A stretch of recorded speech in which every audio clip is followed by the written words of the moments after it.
And welcome to the RubySorce podcast. Today I've got Jesal Gadhia joining me. Jesal, thanks for joining me today. Thanks for having me. Of course. As I've done in the past, with the past couple of podcasts that we've recorded, we're going to go straight into how you got into Ruby, when you got into Ruby, all those sorts of things. So yeah, if you start from the top. Yeah, I'll take it from the top. Before I talk about how I got into Ruby, I'll just tell you a little bit about how I got into tech. Yeah, for sure. Um, so when I was about 10 or 11, I grew up in India and I was taking a kind of a computer course in my school, and my dad at the time had bought a computer for his business, for his office. And he kind of saw that I was like taking courses in school and trying to like learn how to navigate a computer and command line and stuff like that. And he decided that why don't I just bring this home instead of keeping it in my office? It will be a great opportunity for you to kind of tinker around with it, learn more. So since then, I was hooked. When I got the computer, I just started tinkering with the hardware, software. I started writing code in BASIC. Eventually, I wrote a little payroll software in Visual Basic, Microsoft Access, and my dad showed it to a few of his entrepreneurial friends, and they were like, "Oh, we love the software. Can we hire the creator?" And I was like, "The creator is minor." So, but since then, I fast forward in time and moved to the U.S. So went to university here, did my high school here, and I knew what I wanted to graduate in. It was computer science. I had the passion. I was addicted to writing code and tinkering with tech. And then yeah, I entered the industry, and I was kind of working in various different companies, writing code in a lot of different languages. In the beginning, I did a lot of C#, .NET. Eventually, I had the opportunity to start my own company with a few other co-founders. There again, it was like really what our customers wanted. So we started building apps in PHP, JavaScript, and some Ruby on Rails. And that's kind of when it was my first foray into like learning Ruby and Ruby on Rails. And this was around 2008, around that time. And I thought the language was so elegant and so expressive. And I instantly kind of fell in love, and I was like, oh, wow, I want to do more of this. Um, so fast forward a few more years, I got into building another company, another startup. And at that time, I kind of had a choice of like, okay, which tech framework will I pick? And it was very clear that Ruby on Rails would be a great fit because just how fast it is to kind of build something, prototype something.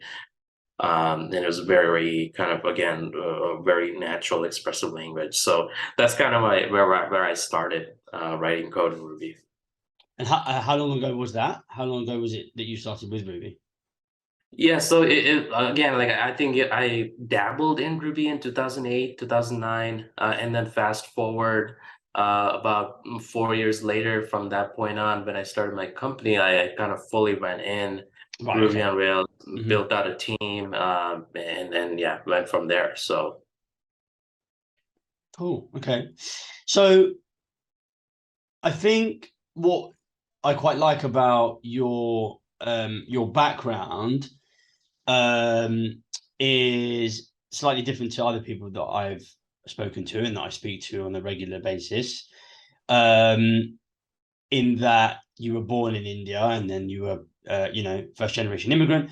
Um, what personal challenges have you faced in the US in comparison to what your peers might have yeah, it's a faced? great question. I mean, first of all, let me preface by saying that in school I was not a great student. I was kind of average student. I always liked things hands-on, kind of getting my hands dirty. So academia, theoretical stuff didn't just draw me as much. So um, that was one aspect. And so when I kind of graduated from college and kind of started entering industry, I didn't really have that, academic pedigree. I didn't go to like any Ivy League schools, Mm. anything like that. And again, I was like an immigrant, also like very new to the country. So I was kind of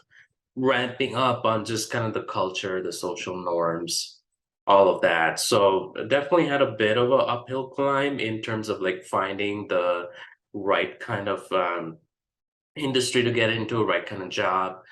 And also again, I didn't like, I didn't start at any FANG company or Mm. anything like that. I started working for a lot of like smaller startups, mid-sized businesses. So that kind of also impacted what I did in more in my tenure, because like when companies are hiring, like especially these FANG companies, they want to see that pedigree. They Yeah. want to see like, hey, like, did you go to Ivy League school? Did you work at another thing? So that was not on my resume. Some of it was even more intentional. I really enjoyed working in smaller companies where I could like get a whole range of experience, where wear a lot of different hats. Right out of college, I did have an opportunity to work for a really, really large enterprise. Didn't really like the experience. So I was like, you know what, I'm kind of gonna steer clear of this, especially in my early career. I was optimizing for that diversity of experience and Sure. kind of learning as much as I could. Um, so it kind of have to, prove yourself a little bit more. Try to like make sure that, hey, like when an employer is looking at your resume, trying to interview you, like, hey, I don't have Ivy League, yeah, I have not worked at FANG, but I do know how to do the job. I know how to build software. I know what great looks like. So it was a little bit of like, having to prove yourself. Yeah, yeah, of course. Okay, and I think off the back of that, where do you think you've had any yeah, where do you think you've had any failures? Mhm. A lot of them. So, Fair but enough. let's see. The At least you're honest. one I can, yeah, one I can think of that I'll kind of talk about here is, it was a failure in entrepreneurship. So I mentioned that I had an opportunity to start my first company. That was a really great success in my eyes. It was a consulting firm, so Mm.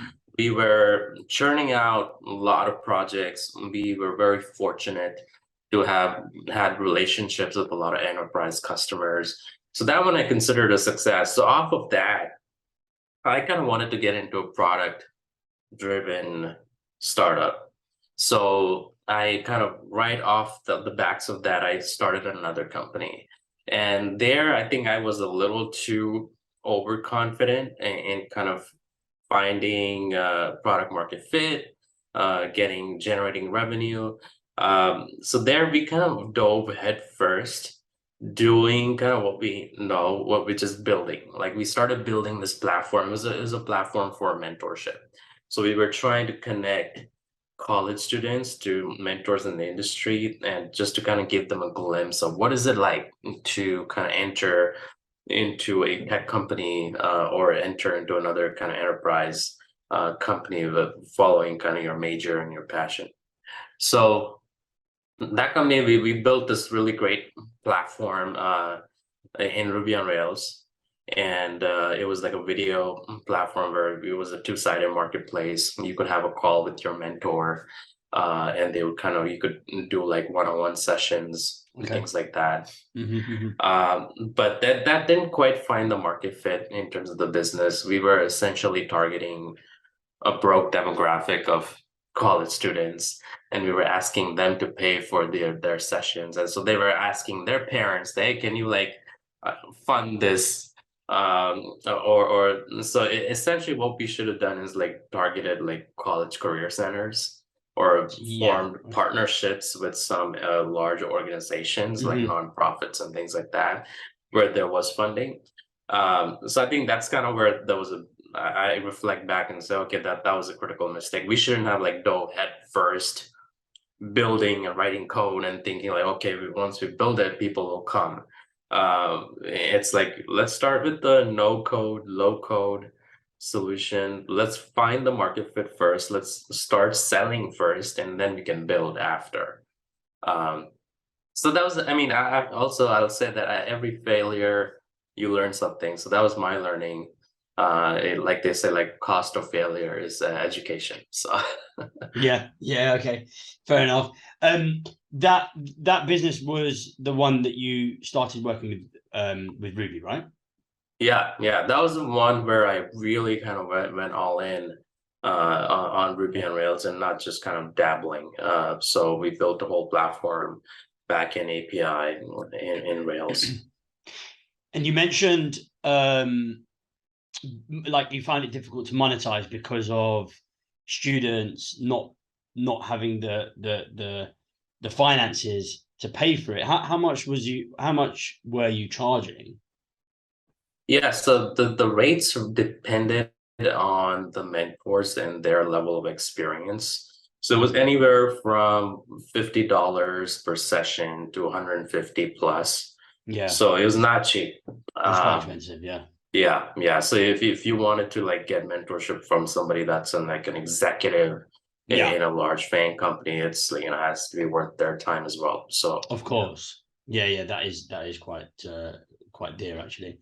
Mhm. Okay, cool. And I suppose let's talk a bit more about your current role, current company. So you're engineering manager at BetterUp, yeah? Yeah. So And BetterUp is very similar to the mentorship platform I started, except it's not mentorship. It's a coaching company. It's a human transformation platform, and our mission at BetterUp is to really help people live their lives with clarity, purpose, and passion. So we kind of make that mission come alive with this platform that we call human transformation platform that has different modalities of coaching. You have like one-on-one coaching with your coach that you meet on a weekly basis on a regular cadence. But then you also have other coaches that are specialty coaches that you can kind of have on-demand sessions with. If you have a big, like for example, a big presentation coming up, and you want to like tips on how to communicate, how to do good storytelling, you can tap into a communications coach and they can kind of guide you through that. So, and then we also have like large kind of settings where you have workshops or like a group coaching within your like peer or other cross industry peers. is that just a coincidence then that you work at BetterUp and that your first company was it seems quite similar? Yeah, not a coincidence. I think I was really passionate about kind of making sure that people had the opportunities to grow. And early on, I kind of had this idea of mentorship, kind of really looking at my example. I was like, hey, if I had mentors in the industry, maybe I would have made some different decisions. But fast forward, I also worked at an education company. And it was kind of all about democratizing education. Right. Okay. Um, so I kind of drew on that thread of like learning, development, and BetterUp's mission really resonated with me. It was a much broader, bigger mission, so a chance to make a huge impact. So when I got to talking to BetterUp, I was like, oh my gosh, like I've thought about a lot of these things before, and it just kind of felt like a match made in heaven. So I was super excited to kind of join the company when they were very small. I think their engineering team was about 12-ish people. And then now we are like 150 plus Oh globally wow, distributed engineering team. So yeah, hyper growth. brilliant. And your team? How many in your team? So my team has about six engineers, Hmm. and they're all full stack engineer, and we work on a lot of platform engineering challenges. So Nice. And what makes your solution a good one? What does it, why does it stand out in the market? yeah, so it's again like the idea of democratizing coaching and access to coaching. Before BetterUp, coaching was really something that executives got, Mm. or a very small population in an enterprise company was selected. Say, hey, you guys are high performers. We'll give you a coach, and oftentimes it was in person coaching, and it was, it's not something that could scale to like thousands of people. So that's kind of where BetterUp came in. We were like, you know what, we're going to make it really easy, first of all, to deploy coaching in a large enterprise to everybody. Yeah. And we're also going to make it personalized and tailored. It's not like one size fits all. So Yeah. we give all our members an assessment. So they take an assessment. We understand what their needs are, and we have AI recommended coach. We recommend them top 3 coaches that are best fit for what they're looking for. But not only that, like we're also like we also have different modalities. So it's not like everybody needs one-on-one coaching. Maybe you just need on-demand coach. Maybe you're having trouble sleeping, or maybe you're having trouble like with nutrition. So you could just talk to a very specialty coach that specializes in that. Right. Okay. So it's a wide area of coaches that you have. It's not just tech or, like you said, nutrition. It's lots and lots of different people. Different specialties depending on the challenges you're having. Yeah. Like, for example, we also meet people where they're at in their juncture in life. For example, if you're a new parent, we have a new parent coaching. So we would recommend you that, hey, like you just came back from paternity leave. Maybe you might find new parent coaching relevant to the challenges you're facing right now. Yeah, wicked. No, that's a good idea, actually. And what about conflict within within your team? How do you deal with conflict? Before you answer that, actually, your team, just so like when people listen to this, they're aware, your team are predominantly in the US or distributed around the globe? Yeah, so it's distributed around the globe, but for one specific team, we try to keep the time zones close so we can collaborate. So my team still has folks like all over North America, but we are still kind of try to like have it close in time zone so we can at least have certain hours that are overlapping for collaboration and meetings and that sort of thing. Right. Okay. So yeah, how do you deal with conflict in your team, given that that everyone's distributed and you're working remotely? You know, you're on the West Coast, aren't you? So yeah, how do you do that? Yeah, I think the first thing that I really value, especially in a remote distributed culture, is the practice of written communication.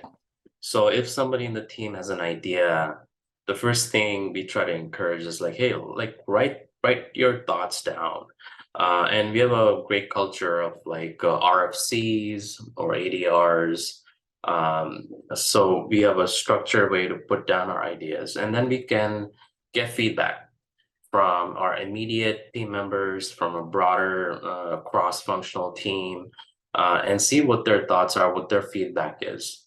And then we kind of start to apply like, decision-making framework. So a couple that I like is like, okay, is this proposal or is this idea kind of a one-way door? Like, is this a reversible idea, or are we just kind of going down this and it's really hard to reverse this decision? If not, let's just go for it. Let's try. Let's learn from it. The other thing I look for is like, okay, does anyone have strong objections to the idea that we have proposed? If there are strong objections, let's go learn why. Like, what's the motivation? What's the rationale behind that? And maybe there's probably a really good reason for that objection. And let's tweak our idea. Let's iterate on it until we can get buy-in and consensus. And then the other one is like, okay, what are our biases? Are we kind of creepy? Are we putting in some of our own biases in this decision? Like, for example, sunken cost fallacy is like really kind of one that always creeps up. Or like, are we trying to kind of stay the status quo?